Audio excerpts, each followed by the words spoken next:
আসসালামু আলাইকুম। সন্ধে ৭টা, বাংলাদেশ বেতার খুলনা। খবর পড়ছি কানিস ফাতেমা শেফা।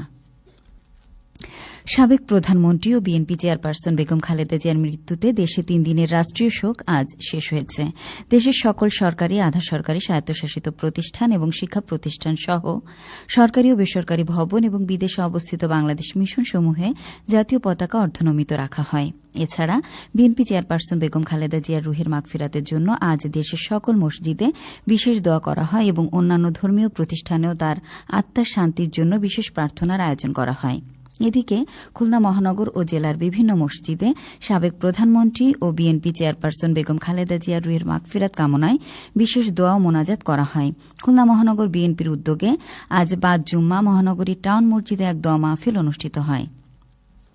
মহানগর বিএনপি সভাপতি অ্যাডভোকেট শফিকুল আলম মনা ও সাধারণ সম্পাদক শফিকুল আলম তুহিন সহ বিএনপি ও অঙ্গ সহযোগী সংগঠনের নেতৃবৃন্দ এতে অংশ নেন। এছাড়া সাবেক প্রধানমন্ত্রী এবং বিএনপি চেয়ারপারসন বেগম খালেদা জিয়ার আত্মার মাগফিরাত কামনা করে বাদ জুম্মা খুলনা প্রকৌশল ও প্রযুক্তি বিশ্ববিদ্যালয় কুয়েট কেন্দ্রীয় জামে মসজিদে এক দোয়া মাহফিল অনুষ্ঠিত হয়।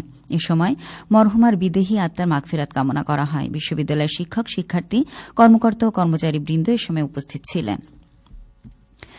সাতক্ষীরা পৌরসভা কালেক্টরেট জামে মসজিদ, মুন্সিপাড়া জামে মসজিদ, কুরাইশি জামে মসজিদ, মসজিদে আরকুবা সহ জেলা উপজেলার বিভিন্ন মসজিদে বিএনপি চেয়ারপারসন বেগম খালেদা জিয়ার আত্মার মাগফিরাত কামনায় বিশেষ দোয়া ও মোনাজাত করা হয়। বাগেরহাট প্রেস ক্লাব মিলনায়তনে সাবেক প্রধানমন্ত্রী বেগম খালেদা জিয়ার রুহের মাগফিরাত কামনা করে দোয়া মাহফিল অনুষ্ঠিত হয়। প্রেস ক্লাবের সভাপতি আবু সাইদ সুনুর সভাপতিত্বে প্রেস ক্লাবের সদস্যবৃন্দ এ সময় উপস্থিত ছিলেন। এছাড়া মোংলা পৌর বিএলএস জামে মসজিদে ছাত্রদলের উদ্যোগে দোয়া মাহফিলের আয়োজন করা হয়। বাগেরহাট ৩ আসনের বিএনপি মনোনীত প্রার্থী ড শেখ ফরিদুল ইসলাম সহ বিপুল সংখ্যক নেতাকর্মী এ সময় উপস্থিত ছিলেন। যশোর শহরের দড়াটানা জামে মসজিদে বিএনপি চেয়ারপারসন ও সাবেক প্রধানমন্ত্রী বেগম খালেদা জিয়ার আত্মার মাগফিরাত কামনায় দোয়া মাহফিল অনুষ্ঠিত হয়। যশোর ৩ আসনে বিএনপি মনোনীত প্রার্থী অনিন্দ ইসলাম অমিত জেলা বিএনপি সাধারণ সম্পাদক, জেলা চেম্বার অব কমার্স অ্যান্ড ইন্ডাস্ট্রির সভাপতি, নগর বিএনপি সভাপতি ও সদর উপজেলা বিএনপি সাধারণ সম্পাদক সহ নেতৃবৃন্দ এ সময় উপস্থিত ছিলেন। চুয়াডাঙ্গা জেলা ছাত্রদলের উদ্যোগে আজ দলীয় কার্যালয়ে বিএনপি চেয়ারপারসন ও সাবেক প্রধানমন্ত্রী বেগম খালেদা জিয়ার বিদেহী আত্মার মাগফিরাত কামনায় দোয়া ও মিলাদ মাহফিল অনুষ্ঠিত হয়। প্রধান উপদেষ্টার প্রেস সচিব মোহাম্মদ শফিকুল আলম বলেছেন, বাংলাদেশের রাজনীতিতে আওয়ামী লীগের ভবিষ্যৎ দেখছি না। জনগণের কাছে দলটির গ্রহণযোগ্যতা এখন নেই। তিনি আজ মাগুরা নতুন বাজার এলাকার গৌর গোপাল সেবা আশ্রম পরিদর্শন শেষে সাংবাদিকদের এক প্রশ্নের জবাবে কথা বলেন। প্রেস সচিব বলেন, শেখ হাসিনা ও সাবেক স্বরাষ্ট্রমন্ত্রী আসাদুজ্জামান খান কামালকে দেশে ফিরতেই হবে। আওয়ামী লীগের যেসব নেতাকর্মী গুম ও খুন সহ বিভিন্ন অপরাধের সঙ্গে জড়িত এবং বর্তমানে পলাতক রয়েছেন তাদের সবাইকে বাংলাদেশে ফিরিয়ে এনে বিচারের মুখোমুখি করা হবে। তিনি আরও বলেন, আওয়ামী লীগের বহু নেতাকর্মী দেশের বাইরে গিয়ে নানা ধরনের মিথ্যাচার করছেন। আন্দোলনে অংশ নেওয়া লাখ লাখ তরুণ তরুণীকে জঙ্গি হিসেবে তারা উপস্থাপন করার চেষ্টা করছেন। এসব বক্তব্যের মাধ্যমে তারা বিশ্ববাসীকে ভুল বার্তা দিচ্ছেন। শফিকুল আলম বলেন, গত ১৭ মাসেও আওয়ামী লীগ তাদের ভুল স্বীকার করেনি। রাজনীতিতে টিকে থাকতে হলে আত্মসমালোচনা ও দায়িত্বশীল আচরণ জরুরি। জনগণের আস্থা ফেরাতে হলে অতীতের ভুল স্বীকারের কোনো বিকল্প নেই।